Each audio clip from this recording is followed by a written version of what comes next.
দীর্ঘ অপেক্ষার অবসান। পিলখানা হত্যাকাণ্ডে বিস্ফোরক মামলায় 200-র বেশি বিডিআর জওয়ানের জামিন, রাষ্ট্রপক্ষ ও স্বজনদের স্বস্তি। সুরক্ষিত আছে সীমান্ত, সতর্ক অবস্থানে বিজিবি। অধিকার আদায়ে ছাড় না দেওয়ার ঘোষণা স্বরাষ্ট্র উপদেষ্টার। ফেব্রুয়ারিতে বিজিবি বিএসএফ আলোচনায় সমাধানের আশা। রাজনৈতিক ঐক্য ছাড়া সংস্কার কমিশনের প্রস্তাব গ্রহণযোগ্য হবে না বললেন মির্জা ফখরুল। দলগুলো কতটুকু সংস্কার চায় তার ভিত্তিতেই নির্বাচনের তারিখ দেবে সরকার। দুর্নীতি মামলার আসামি পুতুলের বিশ্ব স্বাস্থ্য সংস্থায় থাকা নিয়ে দুদকের প্রশ্ন, ব্যবস্থা নিতে পররাষ্ট্রের চিঠি। এসকে সুরের বাসায় অভিযানে বিপুল নগদ টাকা উদ্ধার। এবং 15 মাস ইসরায়েলি হত্যাযজ্ঞের পর গাজায় অবশেষে যুদ্ধবিরতি কার্যকর। হামাস 3 জিম্মির নাম দেওয়ার পর সিদ্ধান্ত জানালো তেল আবিব। ঘরে ফেরার অপেক্ষায় ফিলিস্তিনিরা। সময় সংবাদের সঙ্গে আছি আমি ওমরিনা। বিডিআর হত্যা মামলায় খালাস পাওয়া আসামিদের মধ্যে 200-র বেশি জওয়ান জামিন পেয়েছেন বিস্ফোরক মামলায়। ঢাকার বিশেষ ট্রাইব্যুনাল 2-এর বিচারক ইব্রাহিম মিয়া এই আদেশ দেন। এতে করে তাদের কারামুক্তিতে কোনো বাধা রইল না। আসামি পক্ষের আইনজীবীরা বলছেন, নিম্ন আদালতে খালাস পাওয়া আসামিদের জামিন হলেও সাজা ভোগ করা আসামিদের জামিনের বিষয়ে পর্যায়ক্রমে বিবেচনা করবেন আদালত। জুলাই বিপ্লবের পর নানা কারণে 4 দফা বিস্ফোরক মামলার সাক্ষ্য গ্রহণ ও জামিন শুনানি। এরপর নিরপরাধ বিডিআর সদস্যদের মুক্তির দাবিতে কেন্দ্রীয় শহীদ মিনার সহ রাজপথ অবরোধ করে জামিনের আলটিমেটাম দেন স্বজনরা। এ অবস্থায় রোববার সকালে শুরু হয় বিস্ফোরক মামলার বিচার। প্রথমে রাষ্ট্রপক্ষে একজন প্রত্যক্ষ সাক্ষী সাবেক সেনা কর্মকর্তা মেজর সৈয়দ ইউসুফ ইকবাল ওই দিনের নারকীয় হত্যাকাণ্ডের বর্ণনা দেন। পরে তাকে জেরা করেন আসামিপক্ষের আইনজীবীরা। এরপর শুরু হয় বিস্ফোরক মামলার জামিন শুনানি। পরে হত্যা মামলায় খালাস পাওয়া আসামিদের জামিন দেন বিচারক। হত্যা মামলাটির মধ্যে 277 জন আসামি তারা নির্দোষ সাব্যস্ত হয়ে তারা খালাসপ্রাপ্ত হয়েছিলেন। যাদের 10 বছরের সাজা হয়েছিল তাদের 10 বছরের সাজা ইতোমধ্যে সার্ভড আউট হয়ে গেছে। মাননীয় আদালতে সবার পক্ষে আমরা জামিনের আবেদন করেছিলাম। তিনি বলেছেন যে যারা নিম্ন আদালত থেকে প্রথমে হত্যা মামলায় যারা নিম্ন আদালত থেকে তারা খালাস পেয়েছিল এবং যাদের বিরুদ্ধে সরকার কোনো আপিল করে নাই, এই রকম যারা আছে তাদেরকে আজকে মাননীয় আদালত জামিনে মুক্তি দিয়েছেন। 200-রও বেশি আসামির জামিন হওয়ায় সন্তোষ জানিয়েছেন আসামিপক্ষের আইনজীবীরা। বলেন, সাজা ভোগ করা আসামিদের জামিনের বিষয়ে পর্যায়ক্রমে বিবেচনা করবেন আদালত। এই জাতি বিশ্বাস করে, মহামান্য হাইকোর্ট বিশ্বাস করেছে এবং এই সরকার বিশ্বাস করে তদন্ত কমিশন নতুন গঠন করার মাধ্যমে এটা প্রমাণিত হয়েছে যে আগে সঠিক তদন্ত হয়নি, সঠিক ন্যায় বিচার হয়নি এবং একটি ভুল রায় হয়েছে। সো আমরা আশা করছি ভুল রায়ের আজকে একটি সংশোধনী হয়েছে, পর্যায়ক্রমিকভাবে সবে আমরা বের হয়ে যাবে, আমরা আশা করি। এদিকে 16 বছর পর কারাভোগের পর বিস্ফোরক মামলায় জামিনের খবরে উচ্ছ্বসিত 200-র বেশি বিডিআর সদস্যের পরিবার। শুনানি ঘিরে কেরানীগঞ্জে অস্থায়ী আদালতের সামনে জড়ো হন স্বজনরা। হত্যা মামলায় 1 যুগ আগে জামিন পেলেও বিস্ফোরক মামলা বিচারাধীন থাকায় বন্দি জীবনযাপন করতে হয় আসামিদের।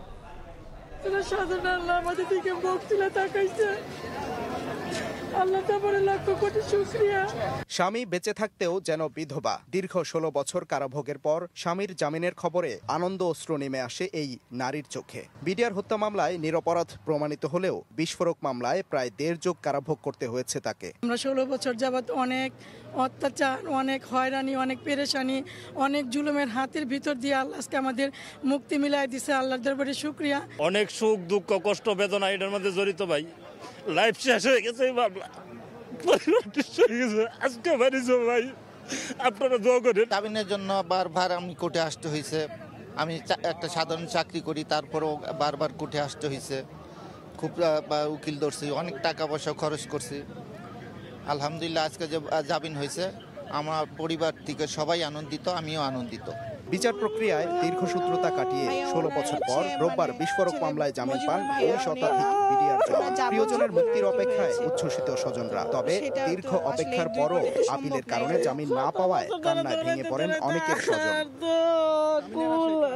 বিডিআরের একজন নিরস্ত্র ঝাড়ুদার কিভাবে বিস্ফোরক মামলায় আসামি হন, এমন প্রশ্ন তুলে বিস্ফোরক মামলার যৌক্তিকতা নিয়ে প্রশ্ন তোলেন এক আসামির স্ত্রী। আমার বাবা যখন জেলখানায় যায় তখন আমি খুব ছোট, তো বিগত 16 বছর ধরে আমি আমার বাবাকে আমার কাছে পাই নাই। আমার বাবা থেকেও আমার কাছে না থাকা।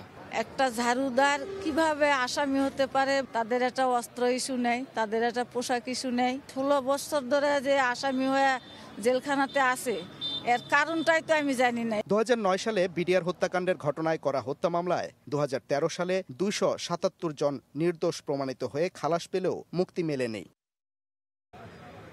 দীর্ঘ 16 বছর কারাভোগের পর অবশেষে বিস্ফোরক মামলায় জামিনের মধ্য দিয়ে মুক্তি পেলেন প্রায় 2 শতাধিক বিডিআর সদস্য। আর এমনভাবে কেউ যেন বিচার প্রক্রিয়ার দীর্ঘসূত্রতায় বিনা বিচারে কারাভোগ করতে না হয়, এমনটাই প্রত্যাশা তাদের পরিবারের স্বজনদের। সাদিকুর রহমান, সময় সংবাদ, ঢাকা। সীমান্তে অধিকার প্রশ্নে ছাড় না দেওয়ার ঘোষণা দিয়েছেন স্বরাষ্ট্র উপদেষ্টা। রাজধানীতে এক অনুষ্ঠানে চাঁপাইনবাবগঞ্জে সীমান্ত পরিস্থিতি নিয়ে তিনি বলেন, সীমান্ত সুরক্ষিত আছে, সতর্ক অবস্থানে রয়েছে বিজিবি। যেটুকু সমস্যা আছে তা নিয়ে আগামী ফেব্রুয়ারিতে বিজিবি বিএসএফ উচ্চ পর্যায়ের আলোচনায় সমাধান হবে বলেও আশা প্রকাশ করেন উপদেষ্টা। অনেক সময় হচ্ছে যে ওরা হয়তো একটু সেদিক করলেও আমরা ওইরকম কোনো সময় প্রতিবাদ করি নাই, বাট এখন আমরা আমাদের যতটুকু অধিকার আমরা ওই অধিকারটা চাচ্ছি। আমাদের যেটা আইন মতো যেটুকু আমাদের পাওনা আমরা ওটুকু চাচ্ছি। আগে হয়তো 2-1টা জায়গায় একটু ছাড় দেওয়া হয়েছে, এখন ওই ছাড় দেওয়াটা হচ্ছে না, দেখি একটু সমস্যা হচ্ছে। তো এটা মেজর কোনো কিছু না, এটা নিয়ে ওই বিএসএফ এবং বিজিবির ভিতর আলোচনার মাধ্যমে এটা একটা সমাধান হয়ে গেছে। বিসিএস ক্যাডার এবং বাংলাদেশ জুডিশিয়াল সার্ভিসের কর্মকর্তাদের 137তম সার্ভে ও সেটেলমেন্ট প্রশিক্ষণ কোর্সের সনদপত্র বিতরণ ও সমাপনী অনুষ্ঠানে উপদেষ্টা বলেন, সীমান্তে কেউ ঢুকতে পারবে না, বিজিবিও সতর্ক অবস্থানে আছে। বিজিবি কিন্তু সবসময় সীমান্তে অ্যালার্ট আছে এবং আমাদের সীমান্ত সম্পূর্ণভাবে সুরক্ষিত আছে। এই সীমান্তের এই সাইডে কেউ কোনো দিনে আসতে পারবে না। আমরা যতদিন বেঁচে থাকি আমাদের রক্ত ঝরবে, কিন্তু সীমান্ত সুরক্ষা থাকবে। আগামী ফেব্রুয়ারিতে মহাপরিচালক পর্যায়ের বৈঠকে সীমান্ত সংক্রান্ত সমস্যা সমাধানের আশাও ব্যক্ত করেন স্বরাষ্ট্র উপদেষ্টা। বাট এই সময়টা খুবই সাময়িক। মনির হোসাইন, সময় সংবাদ, ঢাকা। এদিকে বিজিবি বিএসএফ এর সতর্ক অবস্থানে চাঁপাইনবাবগঞ্জের কিরণগঞ্জ সীমান্ত এলাকার পরিস্থিতি এখন শান্ত। তবে শনিবার ভারতীয় নাগরিকরা শূন্য রেখার ভেতরে প্রবেশ করে বাংলাদেশি কৃষকদের জমির ফসল নষ্ট করেছে বলে অভিযোগ উঠেছে। বিজিবি জানিয়েছে, কৃষক ছাড়া স্থানীয়দের শূন্য রেখায় যেতে দেয়া হচ্ছে না। সীমান্তে মোতায়েন করা হয়েছে অতিরিক্ত সদস্য। হাবিবুর রহমান পাপ্পুর তোলা ছবিতে সাইফুর রহমান রকির রিপোর্ট। আলতাফ হোসেন, বয়স 65, বাড়ি চাঁপাইনবাবগঞ্জের শিবগঞ্জের কিরণগঞ্জ সীমান্ত এলাকায়। শনিবার ভারতীয় নাগরিকরা শূন্যরেখার ভেতরে প্রবেশ করে জমির ফসল নষ্ট করার পাশাপাশি কেটে ফেলে তার আম গাছ। শুধু আলতাফ হোসেনই নয়, ক্ষতিগ্রস্ত হয়েছেন আরো অনেকে। ভুট্টা ক্ষতি হয়েছে, গম ক্ষতি হয়েছে, গাছ গাছালি কেটে ফেলে দেহে বহুত রকমের ক্ষতি হয়েছে। হ্যাঁ, 1.5 বিঘা গম নষ্ট হয়ে গেছে। বাংলাদেশি নাগরিক ও কৃষকরা জানান, নিয়ম অনুযায়ী শূন্যরেখা থেকে সীমান্তের 150 গজ দূরে কাঁটাতারের বেড়া দেওয়ার কথা, কিন্তু গত 6 জানুয়ারি থেকে 8 জানুয়ারি পর্যন্ত ভারতীয় সীমান্তরক্ষী বাহিনী বিএসএফ আন্তর্জাতিক সীমানা আইন লঙ্ঘন করে 50 থেকে 100 গজ দূরে কাঁটাতারের বেড়া নির্মাণের চেষ্টা করে। এতে বাধা দেন বাংলাদেশি নাগরিকরা। এরই জেরে শনিবার ভারতীয় নাগরিকদের পরিকল্পিতভাবে বাংলাদেশের অভ্যন্তরে প্রবেশ করানো হয় বলে অভিযোগ উঠেছে। তবে সীমান্ত এলাকায় বিজিবি বিএসএফ এর সতর্ক অবস্থানে পরিস্থিতি শান্ত রয়েছে। বেড়া যায়নি যেদিন থেকে, সেদিন থেকে ওর মাথাটা অন্যরকম হয়ে আছে। মনে করে যে বিএসএফ সাথে হ্যাঁ ভারতের, ওরা সাথে থাকছে, ওইখান থেকে শুরু করে কোপাইতে গাছ গেট থেকে। ওরা গম কাটার লিয়ে আমাকে এইভাবে অন্যায় করে বিএসএফ লিয়েছে, গ্যাস মারছে দিয়ে আমরাকে তেড়ে আমাকে ফসল পানি নষ্ট করে দিয়ে। তুচ্ছ ঘটনাকে কেন্দ্র করে সীমান্তে অপ্রীতিকর ঘটনা ঘটছে দাবি করে স্থানীয়দের শূন্যরেখায় যেতে বারণ করা হচ্ছে বলে জানিয়েছে বিজিবি। বিজিবির পক্ষ থেকে আমাদের সকল নাগরিক এবং জনগণের জন্য রিকোয়েস্ট হচ্ছে, কেউ যেন শূন্য লাইন অতিক্রম না করে। কারণ হচ্ছে শূন্য লাইন অতিক্রম করে যে কোনো অনাকাঙ্ক্ষিত ঘটনার সৃষ্টি হতে পারে। এ ব্যাপারে স্থানীয়দের সাথে আলোচনার পাশাপাশি দুদেশের অধিনায়ক পর্যায়ে পতাকা বৈঠক অনুষ্ঠিত হয়েছে। সীমান্তে আর যেন কোনো অস্থিতিশীল পরিস্থিতি সৃষ্টি না হয়, এই জন্য বিজিবির পক্ষ থেকে বাড়ানো হয়েছে টহল। এছাড়া শনিবার শূন্যরেখা অতিক্রম করে বাংলাদেশের অভ্যন্তরে অবৈধভাবে অনুপ্রবেশ করায় বিজিবির পক্ষ থেকে লিখিতভাবে প্রতিবাদ জানানো হয়েছে। চাঁপাইনবাবগঞ্জের শিবগঞ্জ উপজেলার কিরণগঞ্জ সীমান্ত থেকে সাইফুর রহমান রকি, সময় সংবাদ। রাজনৈতিক ঐক্য ছাড়া সংস্কার কমিশনের প্রস্তাব গ্রহণযোগ্য হবে না বলে মন্তব্য করেছেন বিএনপি মহাসচিব মির্জা ফখরুল ইসলাম আলমগীর। জন্মবার্ষিকীতে দলের প্রতিষ্ঠাতা জিয়াউর রহমানের সমাধিতে শ্রদ্ধা জানানোর পর গণমাধ্যমে এই কথা বলেন তিনি।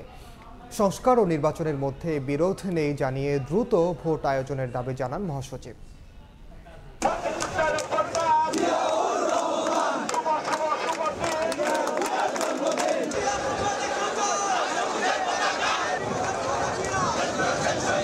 89তম জন্মবার্ষিকীতে বিএনপির প্রতিষ্ঠাতা জিয়াউর রহমানের সমাধিতে হাজারো নেতাকর্মীর ঢল।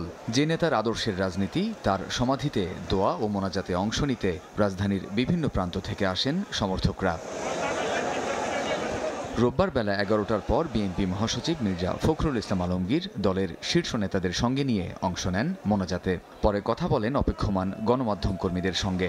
সংস্কার ও নির্বাচনের মধ্যে কোনো বিরোধ নেই মন্তব্য করে মহাসচিব বলেন, ভোটের পর সংস্কার কাজ এগিয়ে নিতে পারবে নির্বাচিত সরকার। সংস্কার এবং নির্বাচনের মধ্যে কোনো বিরোধ নেই। সংস্কারও চলবে, নির্বাচন হবে এবং যে সরকার আসবে, যে দল সরকারে আসবে তারা সেই সংস্কারগুলোকে এগিয়ে নিয়ে যাবে। আমরা আমাদের দলের পক্ষ থেকে আমরা পরিষ্কার করে বলতে পারি যে আমরা প্রতিটি সংস্কারকে এগিয়ে নিয়ে যাব। সংস্কার কমিশনের রিপোর্ট চূড়ান্ত করতে সব রাজনৈতিক অংশীজনের ঐক্যের ওপর জোর দেন বিএনপি মহাসচিব। পুরো রিপোর্ট আমাদের কাছে এসে পৌঁছেনি। সরকার যেটা বলেছে এবং যে পরিকল্পনা করেছে, এই রিপোর্টগুলো পাওয়ার পর রাজনৈতিক দলগুলোর সঙ্গে আলোচনা করবে, তারপরেই সিদ্ধান্ত হবে এবং ঐক্যমত ছাড়া কোনোটাই গ্রহণযোগ্য হবে না। অতি অল্প সময়ের মধ্যে নির্বাচনের মাধ্যমে গণতান্ত্রিক ব্যবস্থায় ফিরে যাওয়ার আহ্বান মির্জা ফখরুলের। নির্বাচনের মধ্য দিয়ে আমরা গণতন্ত্রে ফিরে যেতে পারি, সেই ব্যবস্থাটা কায়েম হোক। কামরুজ্জামান মামুন, সময় সংবাদ, ঢাকা। এদিকে বিএনপির দ্রুত নির্বাচনের দাবির মধ্যে প্রধান উপদেষ্টার প্রেস সচিব জানালেন, রাজনৈতিক দলগুলো কতটুকু সংস্কার চায় সেটির উপর ভিত্তি করে ভোটের তারিখ দেবে সরকার। কমিশনের প্রতিবেদন চূড়ান্ত করতে দলগুলোর মতামত নেওয়া হবে বলেও জানিয়েছেন তিনি। সকালে রাজধানীতে এক অনুষ্ঠানে কথা বলেন শফিকুল আলম। অন্তর্বর্তী সরকার দায়িত্ব গ্রহণের পর সংস্কারের রূপরেখা নির্ধারণের জন্য মোট 11টি কমিশন গঠন করা হয়, যার মধ্যে 4 সংস্কার কমিশন সুপারিশ সহ রিপোর্ট দিলেও এসব সুপারিশ কতটা বাস্তবায়ন সম্ভব হবে তা নিয়ে নানা মহলে চলছে আলোচনা। রোববার পিআইবিতে কৃষি সাংবাদিকতা বিষয়ক প্রশিক্ষণ উদ্বোধন শেষে এ বিষয়ে কথা বলেন প্রধান উপদেষ্টার প্রেস সচিব শফিকুল আলম। বলেন, রাজনৈতিক দলগুলো কি পরিমাণ সংস্কার চায় তার উপর নির্ভর করে নির্বাচনের তারিখ নির্ধারণ করবে সরকার। সংস্কার কমিশনের রিপোর্ট চূড়ান্ত করতেও মতামত নেওয়া হবে রাজনৈতিক দলগুলোর। এই রিপোর্টগুলো নিয়ে কার সাথে বসবে? পলিটিক্যাল পার্টিগুলোর সাথেই তো ডিসকাশনটা হবে, এর বাইরের তো কারোর সাথে ডিসকাশন হওয়ার সম্ভাবনা কম। অবশ্যই কিছু কিছু স্টেক হোল্ডার আছেন, তাদের সাথে হবে, কিন্তু মূল আলোচনাটা হবে পলিটিক্যাল পার্টি এবং তাদের কনসেনসাসের উপরেই রিফর্মগুলো নির্ধারণ করছে। তারা যে ঐক্যমতে আসবেন যে না আমরা এই রিফর্মগুলো করব, প্রফেসর ইউনূস সেই রিফর্মের জন্যই তো কাজ করছেন। আওয়ামী লীগকে নিষিদ্ধ করার কোনো পরিকল্পনা নেই জানিয়ে প্রেস সচিব বলেন, বিগত সরকার এতদিন দেশবাসীকে মিথ্যা তথ্য দিয়েছে, তাই বাজার নিয়ন্ত্রণে হিমশিম খাচ্ছে অন্তর্বর্তী সরকার। আমরা প্রথমে সেই যে আলুটা দেখছি, আমাদেরকে বলা হচ্ছে যে আলু এত উৎপাদন হয়েছে, যে আলু যদি এতই উৎপাদন হয় তাহলে তো আপনার কোল্ড স্টোরেজে ওই আলুটা থাকার কথা। সেই আলুটা যখনই না, এটা যখন জানা হয়ে যায় ইনফরমেশন, তখন স্পেকুলেটিভ প্রাইসটা স্পেকুলেশন হয়। যৌক্তিকতা বিবেচনা করেই সরকারি চাকরিজীবীদের মহার্ঘ ভাতা দেওয়ার সিদ্ধান্ত নেওয়া হয়েছে বলেও জানান শফিকুল আলম। আপনি জাস্ট ইন্ডিয়ার বেতনগুলো নিয়েন, আপনি কম্পেয়ার করে দেখেন 1/3 অলমোস্ট। মেহেদী হাসান, সময় সংবাদ, ঢাকা।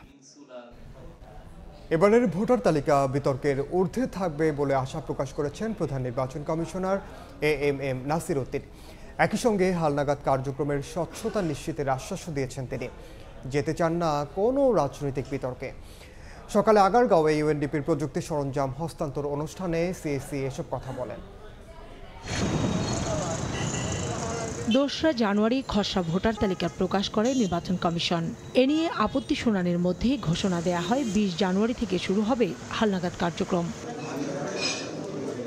এ প্রক্রিয়ায় আগেই কারিগরি ও প্রযুক্তিগত সহায়তার আশ্বাস দিয়েছিল জাতিসংঘ উন্নয়ন কর্মসূচি ইউএনডিপি। এর অংশ হিসেবে সকালে আগারগাঁও নির্বাচন কমিশন ভবনে সিএসির কাছে ল্যাপটপ, স্ক্যানার ও ব্যাগ হস্তান্তর করেন বাংলাদেশের জাতিসংঘের আবাসিক প্রতিনিধি স্টেফান লিলার। পরে স্টেফান লিলার জানান, নির্বাচনে কিভাবে সহযোগিতা করা যায় তা নিয়ে পর্যালোচনা করছে ইউএনডিপি। নির্বাচন কমিশনের চাহিদা অনুযায়ী ইউএনডিপি পর্যালোচনা করছে কিভাবে সহায়তা দেয়া যায়। রাজনৈতিক দল, সিভিল সোসাইটি সহ বিভিন্ন অংশীজনদের সাথে আলোচনা করছে। এরই অংশ হিসেবে ভোটার তালিকা হালনাগাদের মতো গুরুত্বপূর্ণ কাজে এই সহায়তা দেয়া হচ্ছে। পরে সাংবাদিকদের এক প্রশ্নের জবাবে সিএসি বলেন, রাজনৈতিক কোনো বিতর্কে যেতে চায় না ইসি। আমরা সন্দেহ দূর করার জন্য তো এই কাজ করতেছে, এত লোক নামাচ্ছে, মাঠে নামাচ্ছে। এই রাজনৈতিক বক্তব্য মধ্যে আমরা ঢুকতে চাই না, আমরা রাজনীতির মধ্যে ঢুকতে চাই না। আমরা আইন কানুন বিধিবিধান সিস্টেমের মধ্যে থাকবো, একদম ক্লিন স্লেট। আমরা চাই যে একদম স্ট্রেট, যাতে সবাই একটা ফ্রি ফেয়ার গেম আমরা উপহার দিতে চাই। সব players can play freely under the rules of the game. মাননীয় প্রধান উপদেষ্টার ঘোষিত যে টাইম ফ্রেম, ওটাকে মাথায় রেখে আমরা কাজ করছি। 6 মাসের মধ্যে হালনাগাদের কার্যক্রম সম্পন্ন হবে বলেও জানান সিসি। সোমবার সাভারে কেন্দ্রীয় কর্মসূচির মধ্য দিয়ে ভোটার তালিকা হালনাগাদের কাজ শুরু হবে। এ কর্মসূচিতে সারা দেশে কাজ করবে 65,000 লোক। কাউসার চৌধুরী কুমু, সময় সংবাদ, ঢাকা। সময় সংবাদে আরো থাকছে, মাঠে ফেরাটা আরও কঠিন হলো সাকিব আল হাসানের। আইএফআইসি ব্যাংকের চেক ডিসঅনার মামলায় অলরাউন্ডারের বিরুদ্ধে গ্রেফতারি পরোয়ানা জারি, আসামি আরও 3 জন।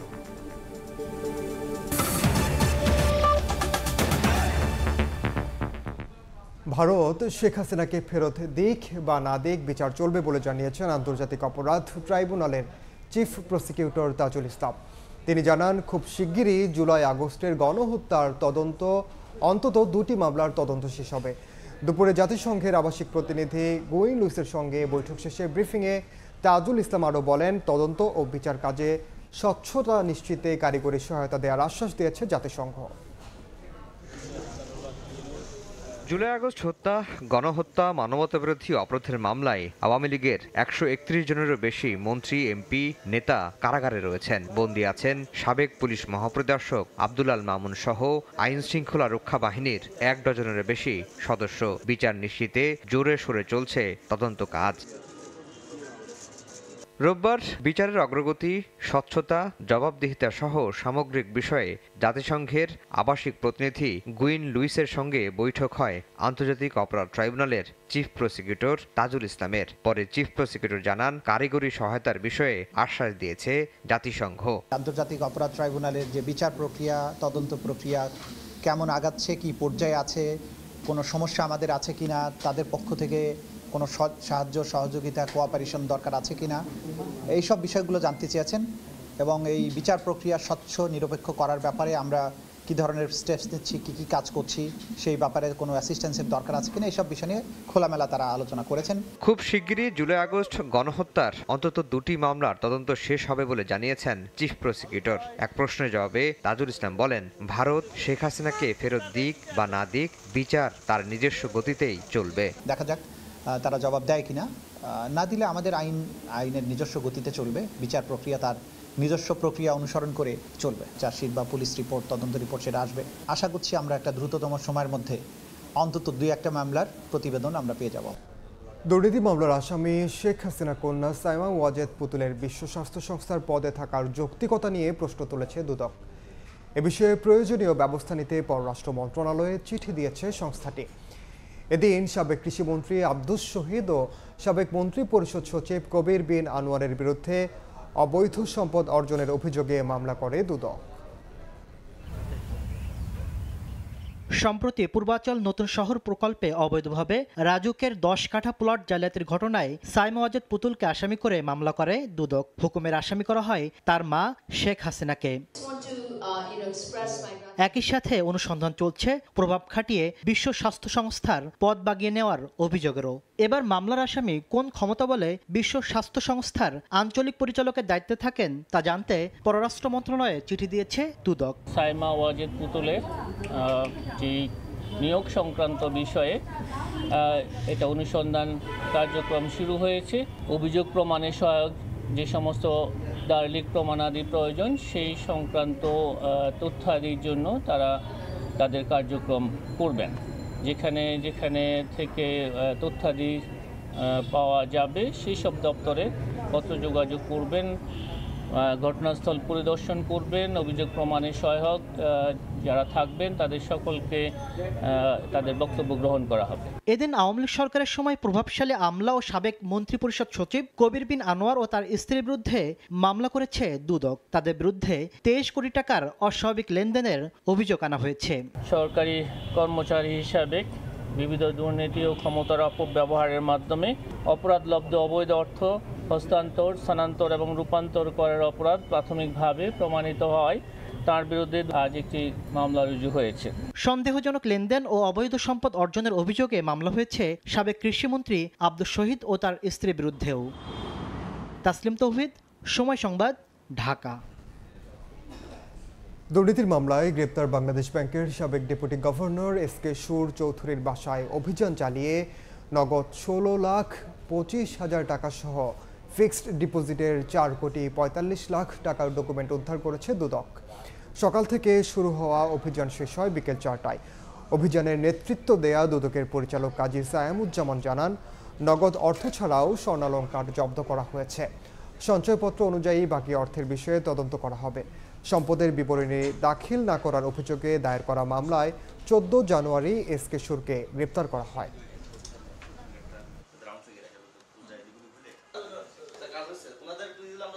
16,25,000 টাকা নগদ টাকা আমরা পেয়েছি এবং এছাড়াও সঞ্চয়পত্র, বিমা, মেয়াদি আমানত, ফিক্সড ডিপোজিট সহ প্রায় 4,45,00,000 টাকার ডকুমেন্ট আমরা পেয়েছি। 4 কোটি টাকা হচ্ছে গিয়ে আমানত এবং সঞ্চয় যেগুলো কাগজপত্র সেগুলো আমরা এখানে পেয়েছি। তবে নগদ টাকাগুলো ব্যাংকে রয়েছে, এগুলো হয়তো পরবর্তীতে আমরা যাচাই করে দেখতে পাবো কত টাকা রয়েছে। আইএফআইসি ব্যাংকের চেক ডিজঅনার মামলায় বাংলাদেশ জাতীয় ক্রিকেট দলের সদস্য সাকিব আল হাসানের বিরুদ্ধে গ্রেফতারি পরোয়ানা জারি করেছেন আদালত। সকালে ঢাকার অতিরিক্ত চিফ মেট্রোপলিটন ম্যাজিস্ট্রেট জিয়াউদুর রহমানের আদালত এই আদেশ দেন। সাকিব ছাড়াও এ মামলায় আসামি রয়েছেন আরও 3 জন। তাদের সবার বিরুদ্ধেই জারি করা হয়েছে গ্রেফতারি পরোয়ানা। 5 আগস্টের পর থেকেই ভালো নেই সাকিব আল হাসান। একের পর এক মাঠের বাইরের ঘটনায় খবরের শিরোনামে সাবেক বিশ্বসেরা অলরাউন্ডার। বিগত সরকারের সংসদ সদস্য হওয়ার কারণে হত্যা মামলার আসামি হতে হয় তাকে। মাঠে ফিরে অবসর নিতে চাইলেও জনমানুষের বিক্ষোভের কারণে সম্ভব হয়নি সেটাও। এর মাঝেই আবার বোলিং অ্যাকশন নিয়েও আইসিসির নিষেধাজ্ঞায় পড়েন সাকিব আল হাসান। কিন্তু এত কিছুর পরও আশা ছিল আবারও ফিরবেন সাকিব, আরও একবার হয়তো মাঠে নামবেন লাল সবুজের জার্সি গায়ে। তবে এবার সেই পথটা আরও বন্ধুর হলো, কারণ এতদিন মামলা হলেও সব ছিল প্রাথমিক অবস্থায়। কিন্তু এবার তার বিরুদ্ধে গ্রেফতারি পরোয়ানা জারি করলেন আদালত। আইএফআইসি ব্যাংকের চেক ডিসঅনার মামলায় ঢাকার অতিরিক্ত চিফ মেট্রোপলিটন ম্যাজিস্ট্রেট জিয়াদুর রহমানের আদালত এ আদেশ দেন। সাকিব ছাড়াও এ মামলায় আরও 3 জনের বিরুদ্ধে গ্রেফতারি পরোয়ানা জারি করা হয়েছে। মামলার নথি থেকে জানা যায় সাকিব সহ 4 আসামির বিরুদ্ধে 4,14,57,000 টাকার ডিসঅনার মামলাটি করা হয় গত বছরের 15ই ডিসেম্বর। মামলা করেন আইএফআইসি ব্যাংকের পক্ষে মোহাম্মদ শাহিবুর রহমান। অভিযোগে বলা হয় সাকিবের মালিকানাধীন অ্যাগ্রো ফার্ম ব্যবসায়িক উদ্দেশ্যে বিভিন্ন সময় আইএফআইসি ব্যাংকের বনানী শাখা থেকে ঋণ গ্রহণ করে। তার বিপরীতে 2টি চেক ইস্যু করেন তারা, কিন্তু চেক দিয়ে টাকা উত্তোলন করতে গেলে পর্যাপ্ত টাকা না থাকায় তা ডিসঅনার হয়। পরে 18ই ডিসেম্বর এই মামলায় আসামিদের আদালতে হাজির হওয়ার জন্য আদেশ দেওয়া হয়, কিন্তু আসামিদের পক্ষ থেকে আদালতে হাজির না হওয়া এবং কোনো কিছু না জানানোয় রোববার গ্রেফতারি পরোয়ানা জারি করা হলো। আইএফআইসি ব্যাংক থেকে উনি প্রায় 4,15,00,000 টাকা তার নামের তার মালিকানাধীন Shakib Al Hasan agro farm limited ঋণ গ্রহণ করে। এই ঋণের চুক্তি অনুসারে তাকে যে সময়মতো ব্যাংকে ঋণ পরিশোধ করার কথা সেটা করেনি এবং সে এই ঋণের বিপরীতে যে চেকগুলো ব্যাংকে দিয়েছিল যে টাকা পরিশোধের জন্য সেই চেকগুলো ডিসঅনার হয়েছে, সেগুলি কিন্তু অনার হয় নাই। বাদী পক্ষের ব্যাংকের পক্ষে দাবি মতে যেহেতু সে আদালতে আসছে না, আদালতকে মান্য করছে না এবং আদালতের সমনকেও সে কেয়ার করছে না, সেই জন্য তার বিরুদ্ধে আদালত গ্রেপ্তারি পরোয়ানা দিয়েছে। এই মুহূর্তে পরিবারের সঙ্গে যুক্তরাষ্ট্রে অবস্থান করছেন সাকিব আল হাসান। নিয়ন মুহাইমিন, সময় সংবাদ।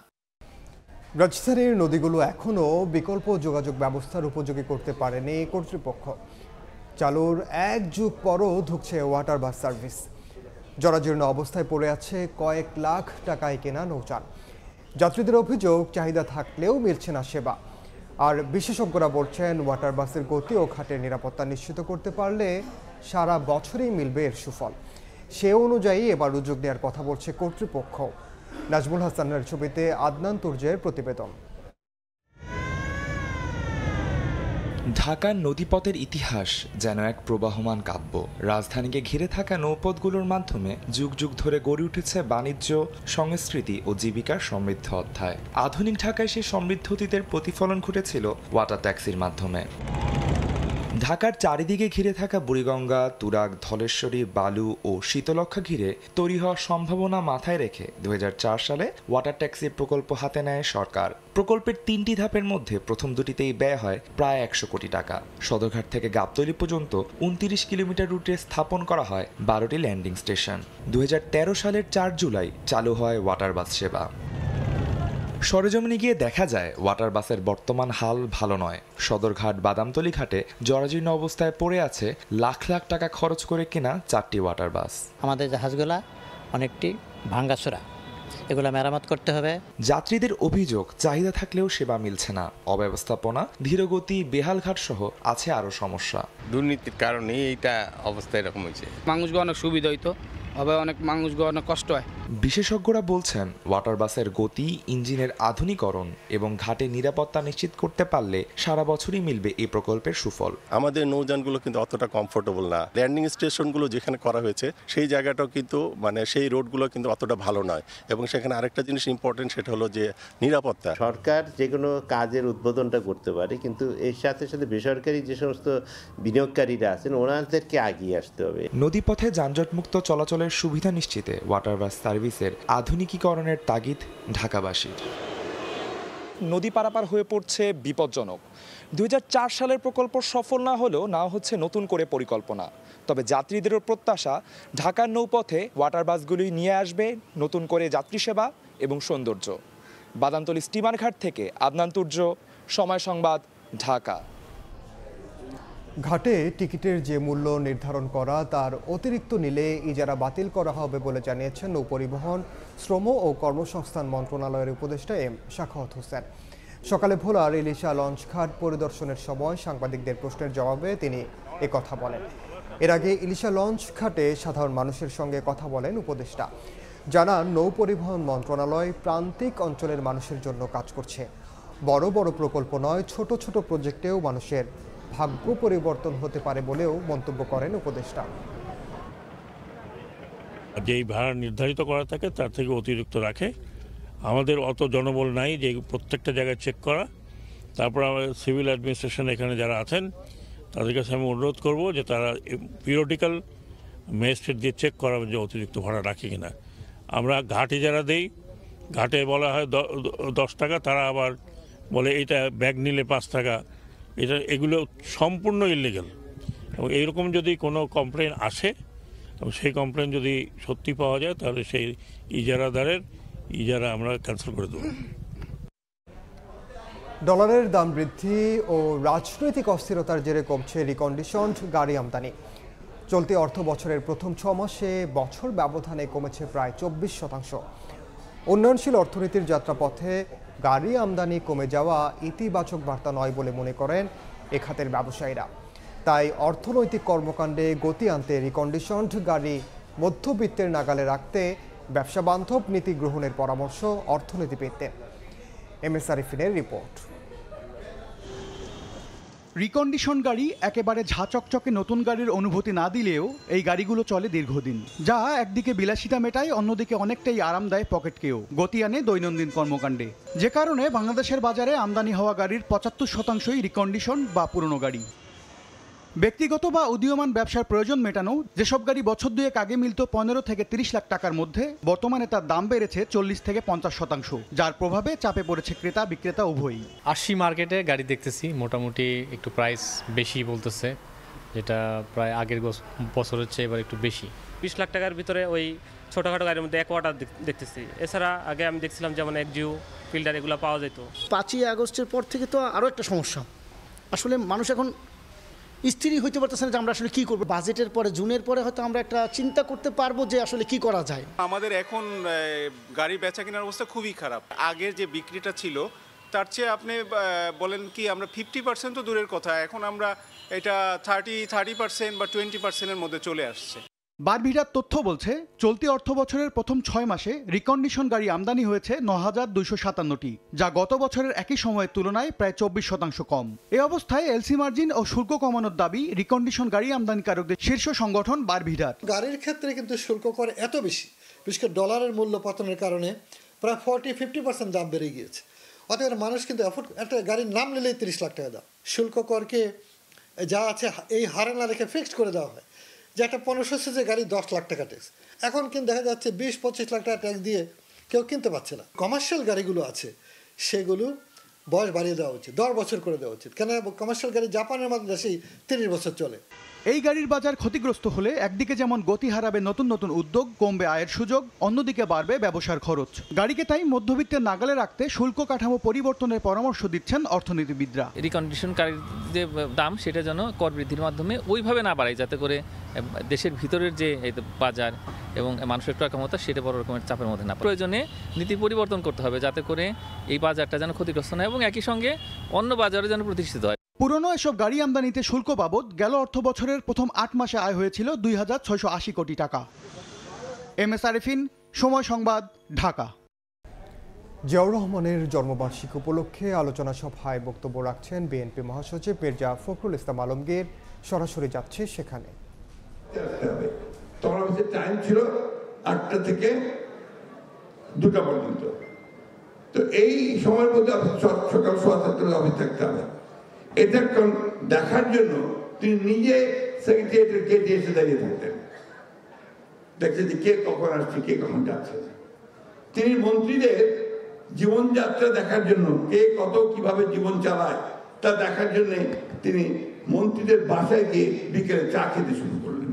প্রত্যেক মন্ত্রীর বাসায় গিয়ে গিয়ে তিনি দেখতেন, অর্থাৎ তারা কিভাবে জীবনযাপন করছে, কে কত টাকা আয় করেছে, তার বেতনের বাইরে সেই জিনিসগুলো দেখার জন্য তিনি কিন্তু সেখানে ঠিক আছেন।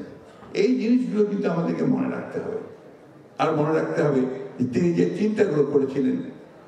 আজকে সংস্কারের কথা বলা হচ্ছে, সংস্কার তো শহীদ প্রেসিডেন্ট জিয়াউর রহমান সাহেব শুরু করেছিলেন, যে কথাটা আমির খুশি কিছুক্ষণ বলেছেন।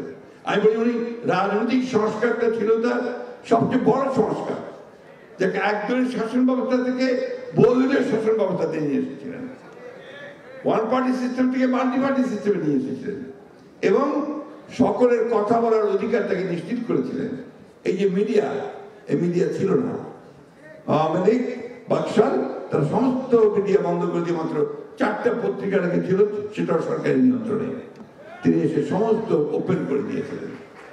তিনি প্রথম টেলিভিশন, সাদা কালো টেলিভিশন ছিল, এটাকে তিনি রঙিন টেলিভিশন করে নিয়ে আসলেন এবং তার আমলেই আন্তর্জাতিকভাবে বাংলাদেশ একটা মর্যাদার আসনে গিয়ে প্রতিষ্ঠিত হয়েছিল। অনেক অনেক কথা, আমি সব কথা বলে অনেক সময় লাগে, সেদিকে যাচ্ছি না। আমি সরাসরি যুক্ত ছিলাম রাজধানীর ইঞ্জিনিয়ারিং ইনস্টিটিউটে। তিতুমির কলেজ ছাত্রদলের দুপক্ষের কোন্দলের ভিডিও প্রকাশ করায় সাংবাদিক সমিতির অফিসে হামলা চালিয়েছে সংগঠনটির নেতাকর্মীরা।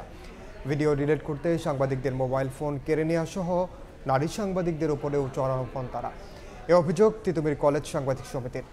এ ঘটনায় তিতুমির কলেজের সামনে সাংবাদিকরা মানববন্ধনের ঘোষণা দিলে ঘটনার তদন্ত ও যথাযথ ব্যবস্থা নিতে আশ্বাস দেয় ছাত্রদলের কেন্দ্রীয় কমিটি।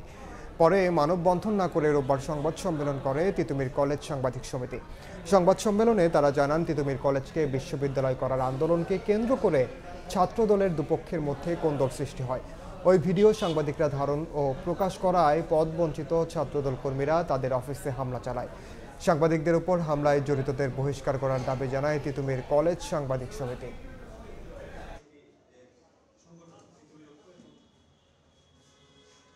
মানববন্ধন আয়োজন করার ঘোষণা দেওয়ার পরপরই বাংলাদেশ জাতীয়তাবাদী ছাত্রদল কেন্দ্রীয় নির্বাহী সংসদ থেকে তারা অভিযুক্ত দুইজনকে কারণ দর্শানোর নোটিশ দিয়েছে এবং তারা 2 সদস্য বিশিষ্ট একটি তদন্ত কমিটি গঠন করেছে। কলেজ কর্তৃপক্ষ কলেজের সম্মানিত উপাধ্যক্ষকে আহ্বায়ক করে একটি তদন্ত কমিটি গঠন করেছে। ছাত্রদলের এই পদক্ষেপকে স্বাগত জানিয়ে এবং কলেজ কর্তৃপক্ষের এই পদক্ষেপকে স্বাগত জানিয়ে আমাদের আজকে যে মানববন্ধন কর্মসূচি ছিল সেই কর্মসূচি আমরা আপাতত সময়ের জন্য স্থগিত করছি।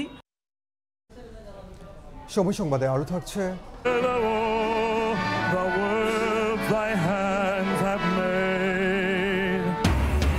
মার্কিন প্রেসিডেন্টের শপথ ঘিরে সাজ রব, মনোমুগ্ধকর আতশবাজি।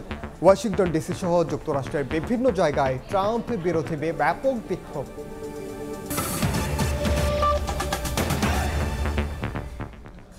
দ্রুত সময়ের মধ্যে রূপপুর পারমাণবিক বিদ্যুৎ কেন্দ্র প্রকল্পের অর্থ পরিশোধ সংক্রান্ত জটিলতার ইতিবাচক সমাধানের আশ্বাস দিয়েছেন ঢাকায় নবনিযুক্ত রাশিয়ার রাষ্ট্রদূত আলেকজান্ডার জি খোজিন।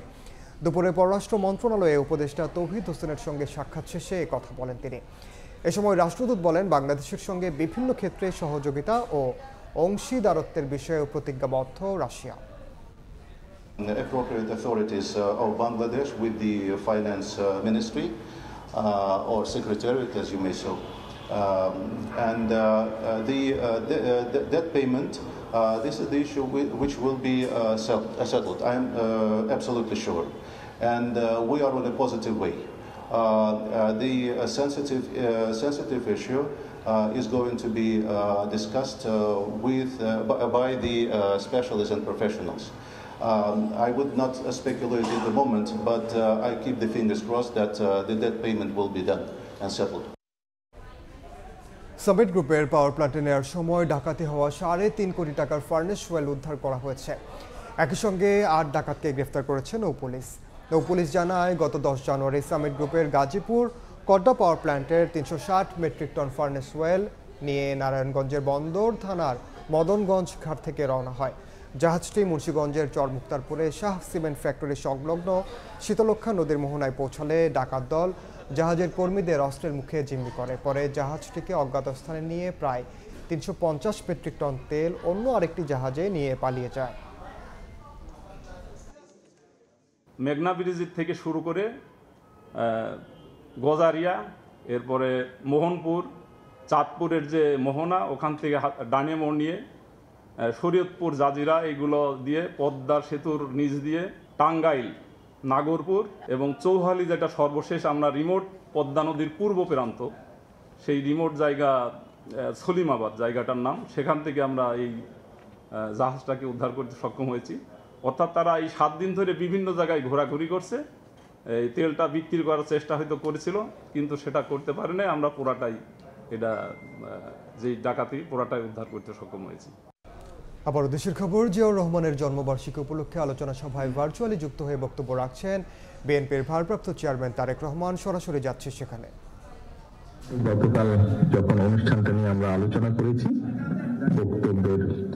কারা বক্তব্য রাখবেন, আলোচনা করবেন, সেখানে মোটামুটি ভাবে একটি সিদ্ধান্ত ছিল যে আমি নেতৃবৃন্দ যারা আছেন, শহীদ জিয়া, দেশনেত্রী খালেদা জিয়ার সাথে যারা কাজ করেছেন, কাছে থেকে দেখেছেন, ওনারা ওনাদের মূল্যবান পরামর্শ বা বক্তব্য রাখবেন। কিছুক্ষণ আগে আমাকে জানানো হলো যে আমাকে দুটি কথা বলতে হবে। আমি মানসিকভাবে ঠিক প্রস্তুত ছিলাম না। দেশ পরিচালনার দায়িত্ব উনি পেয়েছেন। এই পুরো সময়টা আমরা আলোচনা করেছি, কিভাবে মুক্তিযুদ্ধকে সংগঠিত করার চেষ্টা করেছেন, কিভাবে নিজ উপস্থিত থেকে, মেজর হাফিজ সাহেবের কাছে আমরা শুনেছি, নিজ উপস্থিত থেকে যুদ্ধ অস্ত্র হাতে যুদ্ধ করেছেন যুদ্ধের ময়দানে। আমরা নেতৃবৃন্দের কাছ থেকে শুনেছি যে কিভাবে পরবর্তীতে যখন দেশ পরিচালনা সুযোগ পেয়েছিলেন, সেই সময় কিভাবে কোদাল হাতে খাল খননের মাধ্যমে, সিম্বলিক ভাবে যদি আমরা বলি, খাল খননের মাধ্যমে দেশকে পুনর্গঠনের চেষ্টা করেছেন। প্রিয় সহকর্মীবৃন্দ, আমি মাঝে মাঝে একটি কথা বলি, এখানে আপনারা যারা আজকে ঘরের সামনে উপস্থিত আছেন, মঞ্চ থেকে শুরু করে ঘরের সামনে, ঘরের বাইরে যারা উপস্থিত আছেন, আপনারা প্রত্যেকেই এক একজন রাজনৈতিক কর্মী। রাজনৈতিক কর্মী হিসাবে আমরা বেশ কয়েকটি ব্যাপারে গর্ব অনুভব করি। আমাদের দলের ক্ষেত্রে আমরা প্রত্যেকটি নেতা কর্মী গর্ব অনুভব করি। যখন আমরা আজকে আলোচনা করছিলাম, আলোচকবৃন্দ যখন বলছিলেন শহীদ রাষ্ট্রপতি জিয়া রহমান যখন দেশ পরিচালনা করেছেন, কি কি ক্ষেত্রে দেশ জাতি সফলতা অর্জন করেছিল ওনার নেতৃত্বে, এই কথাগুলো যখন আমরা বলি, বিএনপির একজন কর্মী হিসাবে আমরা প্রত্যেকটি কর্মী গর্ব অনুভব করি। আমরা যখন আলোচনা করি পরবর্তীতে দেশনেত্রী খালেদা জিয়ার সময় দেশ এবং জাতি যখন দেশ পরিচালনা করছেন দেশনেত্রী খালেদা জিয়া, দেশ এবং জাতি কি কি অগ্রগতি অর্জন করেছে আমরা গর্ব অনুভব করি। সহকর্মীবৃন্দ, আপনারা যখন আপনাদের এলাকায় যান, মানুষের সাথে কথা বলেন, বের হন, দলীয় কোনো কর্মসূচি পালন করেন, তখন যখন দেখেন আপনাদের পিছনে শত হাজার মানুষ সমবেত হয়েছে। জিয়াউর রহমানের জন্মবার্ষিকীতে আলোচনা সভায় ভার্চুয়ালি যুক্ত হয়ে বক্তব্য রাখছিলেন দলের ভারপ্রাপ্ত চেয়ারম্যান তারেক রহমান। সরাসরি যুক্ত ছিলাম সেখানে। খেলার খবর, বিপিএলের ট্রফি ও মাস্কট এখন পদ্মাপাড়ের শহর রাজশাহীতে। কাছ থেকে সেই ট্রফি ছুঁয়ে দেখছেন নগরবাসী, তুলছেন সেলফি। দর্শনার্থীদের প্রত্যাশা, ভালো খেলে দুর্বার রাজশাহী ট্রফি তাদের নিজেদের করে নেবে। শাহিন আলমের রিপোর্ট, ছবি তুলেছেন আব্দুল সালাম।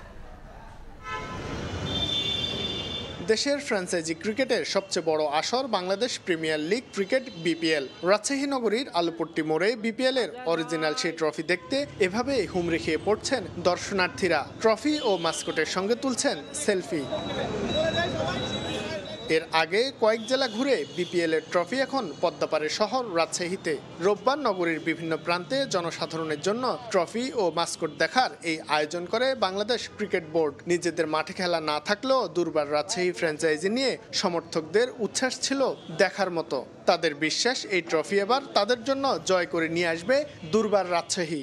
আগে কখনো ট্রফি আসে নাই, তো আমরা অনেক এক্সাইটেড এবং সেলফি তুলতে পারে আমরা অনেক এক্সাইটেড। ট্রফি দেখতে পেলাম, আশা করব যে ভবিষ্যতে রাজশাহী কোনো না কোনো দিন এই ট্রফি নিবে। অনেক ভালো লাগছে, আমাদের ছেলেমেয়েরা ক্রীড়াঙ্গনে যে ভালো করে সেটাই এটার প্রমাণ। অনেক ভালো লাগছে, কালকে রাতে আমি এই নিউজটি জানতে পেরেছি যে রাজশাহীতে বিপিএল এর ট্রফি আসছে। রাজশাহীতে ট্রফি আসছে, ম্যাচ আসে নাই। আমরা যাচ্ছি যে রাজশাহীতে ট্রফি আসছে, আমাদের ভালো স্টেডিয়াম আছে। দর্শকদের এই আগ্রহে চোখ ছানা পড়া ফ্র্যাঞ্চাইজি কর্তৃপক্ষের। আগামী আসর থেকে নিজেদের মাঠে খেলা নিয়ে আসার প্রতিশ্রুতি দিলেন সমর্থকদের। যারা বিপিএল অংশগ্রহণ করেছে তো প্রতিটা বিভাগেই যাবে, সেইভাবে আমাদের এখানে আসবে। ট্রফি নিয়ে আসার উদ্দেশ্য হচ্ছে এটা আমাদের যে ফ্যানগুলো আছে, ক্রিকেট ফ্যান প্রেমীরা আছে, তাদেরকে দেখানো। শুধু ট্রফি নিয়ে যাওয়াই না মূল উদ্দেশ্য, খেলাগুলো যেন নিয়ে আসে, আমাদের এটাই আহ্বান থাকবে। কারণ আমাদের ক্রিকেট প্রেমী একটা শহর এবং আমরা চাই যে আমাদের ক্রিকেটার্সরাও অনেক ভালো খেলুক এবং খেলাগুলো রাজশাহীতে আসুক। বিপিএল এর 11তম আসর চলছে মাঠে। সেই ফাঁকে বিভাগীয় বিভিন্ন শহর ভ্রমণে বেরিয়েছে বিপিএল এর ট্রফি ও মাস্কট। শাহিন আলম, সময় সংবাদ, রাজশাহী। এ পর্যায়ে শীর্ষ সংবাদগুলো জানিয়ে দিচ্ছি আরেকবার। দীর্ঘ অপেক্ষার অবসান। পিলখানা হত্যাকাণ্ডে বিস্ফোরক মামলায় 200-র বেশি বিডিআর জওয়ানের জামিন, রাষ্ট্রপক্ষ ও স্বজনদের স্বস্তি। সুরক্ষিত আছে সীমান্ত, সতর্ক অবস্থানে বিজিবি। অধিকার আদায়ে ছাড় না দেওয়ার ঘোষণা স্বরাষ্ট্র উপদেষ্টার। ফেব্রুয়ারিতে বিজিবি বিএসএফ আলোচনায় সমাধানের আশা।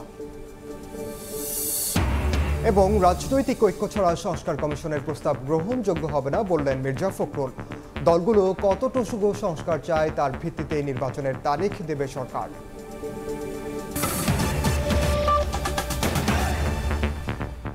এই ছিল সময় সংবাদে, সঙ্গে থাকুন সময়।